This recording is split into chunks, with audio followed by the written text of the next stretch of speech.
Well, I think the Commonwealth is really prioritizing change in how we implement technology and technology projects across the Commonwealth. And I think it's spurring innovation in how we think about things and how we solve for problems across the Commonwealth. So we implemented a program called 6 and 6, where we took a whole bunch of people, came up with some ideas, and the goal was to come up with 6 projects that we could deliver in 6 months, knowing that by putting that aggressive timeline on it, as opposed to a lot of big state projects that take multiple years and it takes a while to see the end user benefits. So we figured this would challenge us to think differently, and it did. And we created 6 of these projects that are all going to be delivered in the November timeframe. One of them that I think is particularly interesting is that we were trying to challenge the way we do procurement in the Commonwealth. And there is a really exciting, very well-known startup competition in Massachusetts, based in Massachusetts, called Mass Challenge. And so we met with the Mass Challenge folks, and it's a big competition. There's 128 companies that have been vetted and are part of this challenge, and the winners can get $1 million as part of the core Mass Challenge competition. So in conversations with them, what we came up with the folks at Mass Challenge was to do what we call a sidecar challenge. So we implemented what we call the Mass IT Government Innovation Challenge. So we're able to leverage this kind of rapid competition that has, I think they're in their 4th or their 5th year, has already attracted some great small companies. We attach to this because we don't have regular mechanisms that allow the Commonwealth to attach to these kinds of companies. So these are all the startups, they have great ideas. Some of them are, opportunities that could be used in government or folks with a real social focus.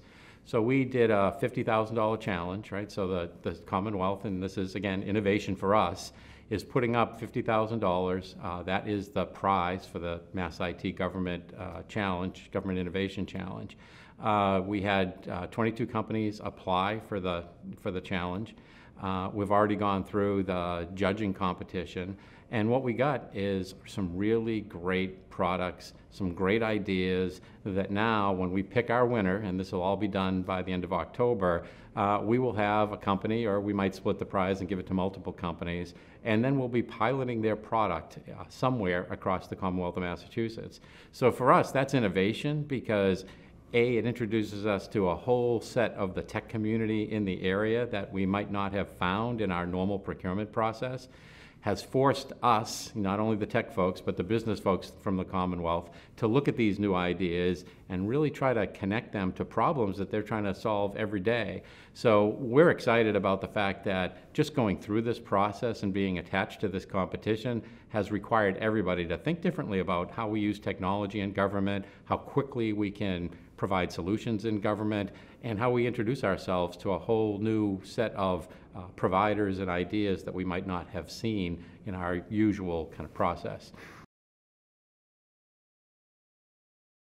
Well, I think the best thing, so this is my second role in public sector. I was the Chief Information Officer for the City of Boston for the last 7.5 years and came to the Commonwealth of Massachusetts at the beginning of 2014. I think in general, the challenge with public sector, or the opportunity, is that there's so much that needs to get done. I mean, we are such a mission-based organization, but I think traditionally, public sector hasn't been forced to change with the times the way the private sector has. My experience in the private sector was, there was competition in our market space. There were ups and downs of the business cycle, and we were always forced to change. We were forced to change, leverage IT more because we were consolidating a company. Or I was in the hotel business, and when all of a sudden new companies like Travelocity and Expedia came out of the ground, we needed to respond. We needed to respond to a whole new competitive threat because it hit us right where it counts, in the pocketbook, in the stock price, et cetera. So we were always forced to go through that cycle of change. I think in government, it hasn't been that pressure that private sector has seen. And I think it's over the last 5 years or so, particularly through the last recession that the country has gone through, that has forced government to do some of this change, right? They had a burning platform. The budgets for, the feds or for state government or the trickle down into city government forced everybody to think differently. My conversations with the mayor used to be, Mayor, we have to leverage technology more effectively now. It's really about survival of the services that he wanted to deliver to his constituency. So I think now, as we look at government, we are leveraging the new technologies, cloud, social, the intensity of data.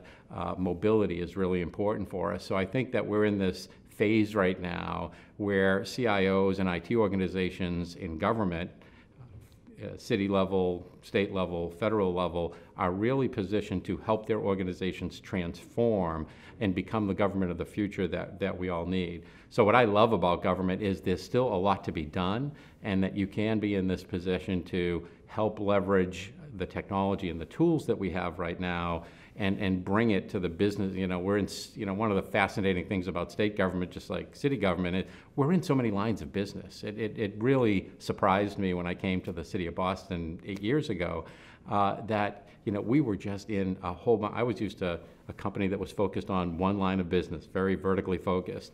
Came to the city and we're in education, and we're in public safety, and we're in public works, and all the back office things that everybody has to deal with in administration and finance and social services. So all those things that we get to deal with, I think is fascinating for a CIO who has a horizontal view of these kinds of organizations.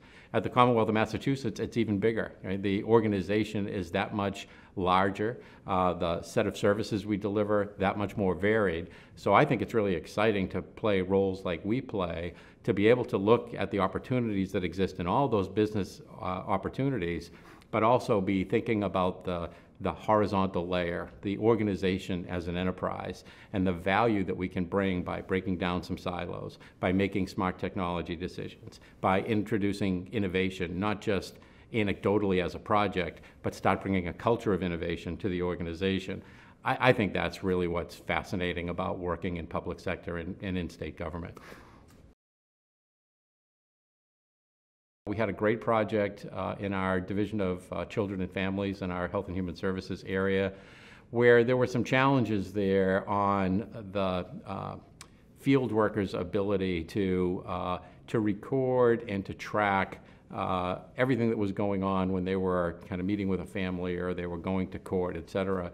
And one of the things that became very apparent is that if we could provide good technology into the hands of these field workers, they could be so much more effective when they were going in for a visit with a family. If they needed to take a picture of living conditions, or actually of a child that was in question or potentially in foster care or something like that. And one of the things we were able to do very quickly is to really cut through the red tape of procurement, implement good technology like mobile device management. And we were able to deploy in just a couple of months 2,000 tablets out to these field workers to just allow them to stay connected, to the systems that was the system of record for the division, to allow the field workers to be able to input that data in a very effective, easy to use way, and also start collecting that information more quickly, so that at any time, if we needed to know when was a child last visited, that data became so much more current because we were now connecting the field workers. And the fact that we were able to work with the agencies and the Health and Human Services Secretariat to work together to procure, implement, train, and get this thing out to everybody in a really quick timeline, again, is part of our attempt to have a little cultural change that doesn't always have to take a couple years to do something like this. You can turn it around quickly and leverage these tools. And I think the other one is this procurement competition that we're going through with Mass Challenge, which again, I think introduces my organization and the broader Commonwealth organization to a whole community of startups that are out there trying to build their companies, trying to create economic development, but at the same time focusing some of their products on how we can make government work better for its constituents. So I think those are a couple that just have really been interesting and very fast-paced, which again is something that we're trying to do, is we're trying to make sure that, you know, IT kind of picks up the pace a little bit on how quickly we can deliver, because historically, between procurement and, you know, other kind of rules and regulations that we've had, and, you know, challenging governance when you go cross-agency, it just takes too long for us to do things. And I think we've already made a difference there, and we'll continue to go in that direction. In Massachusetts, for the next 6 weeks, and certainly up through the next 6 months, we're focused on health insurance exchange. In Massachusetts, we had some challenges with our first phase of rolling out a health insurance exchange. When I arrived in January, we were kind of looking at where we were and trying to pick a path to go forward. The IT organization, my organization, has been thrust into that project to make sure that from an IT project perspective, we're going to run this thing professionally and effectively. These projects are very complex, and the timelines are very aggressive. So we've had to adjust our own team and our skills and build some capacity in our organization to support that project in Massachusetts. So as we sit here talking, we're about 6 weeks away from the open enrollment period, which is mid-November. So we're focused on that, and hopefully we have a very successful launch. And that will take us through the open enrollment period, which will go all the way until mid-February of next year. So that's a pretty consuming project for us. The good news is the capacity that we're building to make sure this project goes well is the same capacity that's going to allow us to play a similar role across all the large Commonwealth projects that exist today. We've been given a little additional responsibility and authority by the legislature and the executive branch in Massachusetts.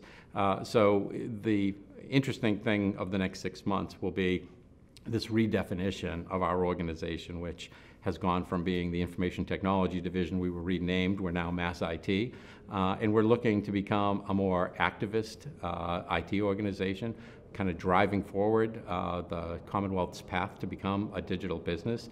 We have some great foundation capabilities that have been part of this organization for a long time, and we've been given the opportunity and the challenge to take that to the next level, which I think, you know, given the importance of technology in government today, it's just such a great opportunity for us to play a much more active role in that. So that's what we'll be doing in the next 6 months, and building an organizational capacity to make sure we do all those things well is my biggest challenge right now.